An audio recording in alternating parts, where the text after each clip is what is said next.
गुरुवार को जब कतर की अदालत द्वारा मौत की सजा देने के फैसले की खबर आई, तो मीतू भार्गव को अपनी 85 वर्षीय मां को अपने भाई की आसन्न फांसी के बारे में सूचित करना सबसे चुनौतीपूर्ण काम का सामना करना पड़ा। कतर में 8 पूर्व भारतीय नौसेना कर्मियों के मुकदमे में पारदर्शिता की कमी ने न्यायिक प्रक्रिया में उनके परिवारों के विश्वास को गंभीर रूप से कम कर दिया है।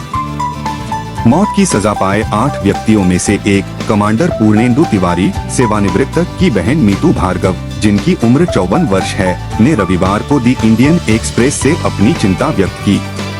उन्होंने स्थिति की तात्कालिकता का हवाला देते हुए सभी 8 भारतीयों को वापस लाने में प्रधानमंत्री नरेंद्र मोदी की सीधी भागीदारी का आह्वान किया।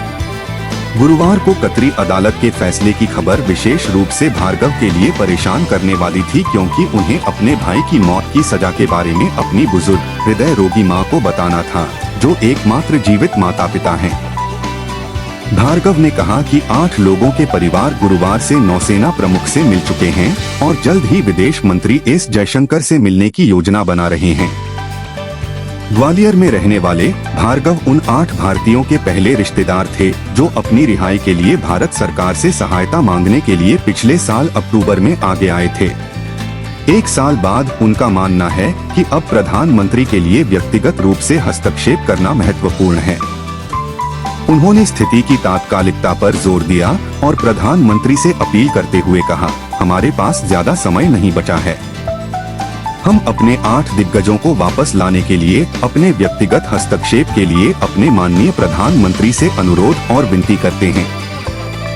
हम इसके बारे में सोच भी नहीं सकते किसी और को।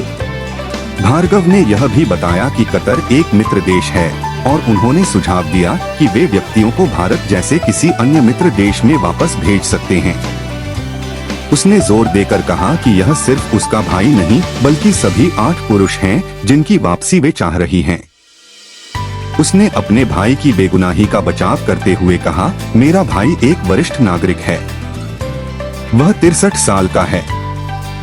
उसे 2019 में प्रवासी भारतीय सम्मान से सम्मानित किया गया था।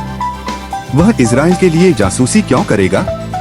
वह अपनी उम्र में ऐसा कुछ क्यों करेगा? हालांकि कतर ने सार्वजनिक रूप से आरोपों का खुलासा नहीं किया है, लेकिन यूके के फाइनेंशियल टाइम्स सहित ऐसी रिपोर्टें आई हैं जिसमें बताया गया है कि 8 लोगों पर इजराइल के लिए जासूसी करने का आरोप लगाया गया था। भार्गव ने इन आरोपों को सख्ती से खारिज कर दिया और इस बात पर प्रकाश डाला कि ये लोग नौसैनिकों से सम्मानित हैं और वे निर्दोष हैं। उन्होंने युवाओं पर इन घटनाओं के प्रभाव के बारे में भी चिंता व्यक्त की और सवाल किया कि इसका उन पर क्या प्रभाव पड़ेगा। भार्गव ने साझा किया कि उनके परिवार ने हाल तक उनके भाई के साथ संपर्क बनाए रखा था। सप्ताह में 2 बार उनसे बात की जाती थी। वे उसे चुनौतीपूर्ण स्थिति में आशावान और सकारात्मक बने रहने के लिए प्रोत्साहन और सहायता प्रदान कर रहे हैं। व्यक्तियों पर लगे सटीक आरोपों के संबंध में भार्गव ने कतरी न्यायिक प्रक्रिया में पारदर्शिता की पूर्ण कमी की ओर इशारा किया। उन्होंने स्पष्ट किया कि उन्हें विशिष्ट आरोपों के बारे में सूचित नहीं किया गया है और वे केवल इतना जानते हैं कि सभी 8 पर समान आरोप हैं। नौसेना की कार्यकारी शाखा के एक नेविगेशन विशेषज्ञ कमांडर पूर्णेंदु तिवारी का एक विशिष्ट कैरियर था। उन्होंने INS मगर की कमान संभाली और नौसेना के पूर्वी बेड़े के बेड़े नेविगेशन अधिकारी के रूप में कार्य किया।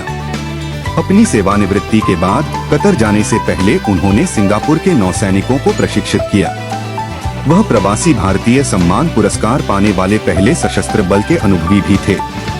तिवारी समेत सभी 8 भारतीय नागरिक दोहा स्थित दहरा ग्लोबल के कर्मचारी थे और उन्हें जासूसी के एक कथित मामले में अगस्त 2022 में हिरासत में लिया गया था।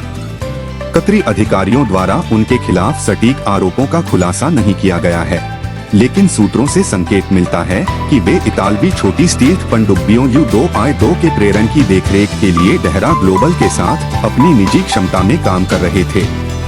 मौत की सजा के आदेश के जवाब में विदेश मंत्रालय ने मामले के प्रति अपना उच्च महत्व और प्रतिबद्धता व्यक्त करते हुए कहा कि वह सभी कानूनी विकल्प तलाश रहा है।